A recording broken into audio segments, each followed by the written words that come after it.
Hello everyone, Bashar here. We are together with another Fusion review video. So this Fusion will be arriving on the 31st of August, the last day of August. And as has been Plarium's recent strategy, it will start just before a summon rush. And of course that will be somewhat limiting for most of us, including myself, that have opened their shards during the back-to-back double chance weekend, right? We had Sacred's double chance on Friday, Voids on Saturday, and Ancients on Sunday, and I went all in. Most of us probably did, and I am rather dry shard wise, and sadly on Thursday the Fusion will start on Friday we will have the Summon Rush. That will be somewhat challenging. I suppose if you have lots of mystery shards lying around, that could be a way of going for it. Anyway, that's not the agenda now. The calendar analysis is something else when the calendar is decided. So let's take a look at the champion. As you can see, the champion is from High Elves faction. He looks pretty cool, nice sword, shield, all flashy, and he's a defense type champion, magic affinity. Let's take a look at his kit. So first glance looks like he is Hydra material. Let's take a look at what he does. So he attacks twice. He has a 50% chance provoking per hit, and when he's counter-attacking, that chance increases to 65% when booked, which means he will be provoking most of the time. So this means if you do counter-attack, your chance goes up to like 80% or thereabouts, which is, well, almost 90% actually. The second ability is AoE attack. Decreases the duration of enemy buffs, which could be useful in Hydra if you don't have a proper mischief tank. So if they steal, you can at least get rid of some of the buffs, or at least reduce the duration. And it also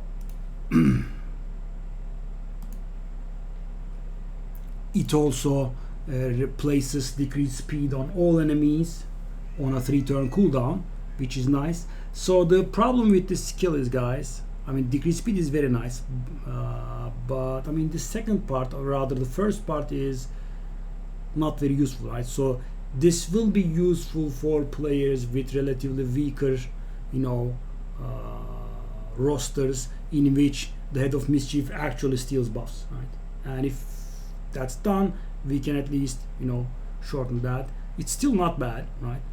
He now brings AoE decreased speed, which is guaranteed. The problem is that he is not void, which means he will have a problem placing the debuff on the force affinity heads, right? So right now this rotation that we are in, rotation 5, I think, I'm not very sure, but we have two red heads from the start, right? Head of Suffering and Head of the Poison Head are both force, so that could be somewhat of a problem. But decreased speed plus provoke is not bad, right? The provoke is not guaranteed, but it is high enough. And let's see the final ability. On a 4-turn cooldown, which is somewhat longer than similar abilities, but the thing is, at least he does something extra. Let's get to it. So he places ally protection on everyone else, as is the usual, and places increased defense on everyone, including himself. This is what Tyrant, Islin, and Kira do, and they are doing this on a 3-turn cooldown. This guy does this on a 4-turn cooldown, but he places a counter-attack buff on himself, right? And then he places a shield on himself, and the shield is like Valkyrie. It is based on the defense of this guy, which is, I think it can make up for the longer cooldown, right? It's not bad. And finally, guys, there is something that allows him to be a very nice tank, because with ally protection, the champion needs to be much tankier than the regular guy, right? If you bring a normal, let's say damager, right? Shamel or any attack-based champion, you have to invest a little bit of into defense and HP too, because they will die otherwise. And ally protection can make them survive, but ally protection also makes the champion take too much damage, right? And in order for the champion to survive, he has to be tankier than everyone else. So if you are familiar with the concept of EHP, the normal guys should be around 120k, 150k EHP, 40k HP, 2.5k defense or so, but this guy needs to be much tankier because he will be taking half of the damage all 5 other guys take, right? But of course, by putting up the shield, he makes himself survivable, right? And also, it is important what the multiplier is, right? I mean, do we put up a shield the size of our defense? Do we put up a shield double our defense, right? That's important. It should be something like triple or so, I would say. And guys, for this champion, we should be favoring not only survivability, but we should be biased or leaning towards defense. And the reason for that lies in the passive. Whenever he is attacked, he heals himself for 1% each for 500 defense. So imagine he has, let's say, a little optimistic, but 6,000 base defense, right? And with the increased defense buff, you can see about 10,000, right? So if this guy has 10,000 defense, he will be healing himself 20% of what he does. And thing is, he also heals everyone under ally protection buffs by 30% of the heal, which means, let's say, as I said, this guy has 6,000 defense or so, right? You put up the increased defense buff from some other champion, and you go like 10,000, and he gets healed by 20% whenever he gets attacked, and he also heals everyone under his ally protection buffs by 6% of his HP. Imagine this guy has 70,000 HP and 6,000 defense, right? And he will be healing he will be healing himself by 14,000, and he will be healing everyone by 4,200, which is not bad at all, right? It's decent. And if you have a buff extender, you can kind of keep that counter attack buff up, right? You can get the lasting gifts mastery and extend the duration, and that way you can keep the head of DK, the provoke head, under constant provoke or almost constant provoke. And he also has a 60 accuracy all around aura, which is not bad, right? All around 60 is fine. All in all, I like it pretty much, and it will be a fragment event from what I've heard, guys. So even if you don't need him, he will be worth 30,000 points to you in any CVC that you want, right? Because fragment type of champions do not ever expire. You have the 100 fragments, and you can summon him whenever you wish. He can be worth 500 points in a champion chase.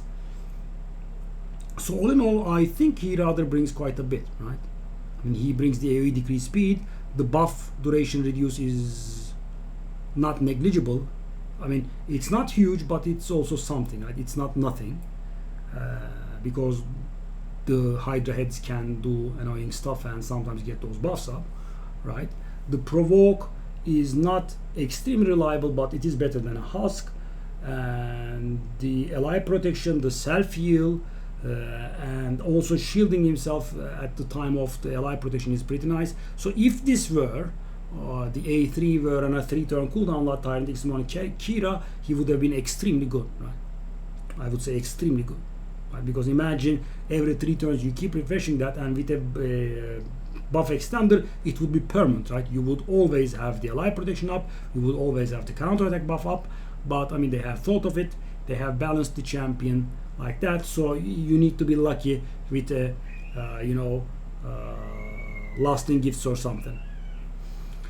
So all in all, I like him pretty much, and I think he is worth grabbing, guys.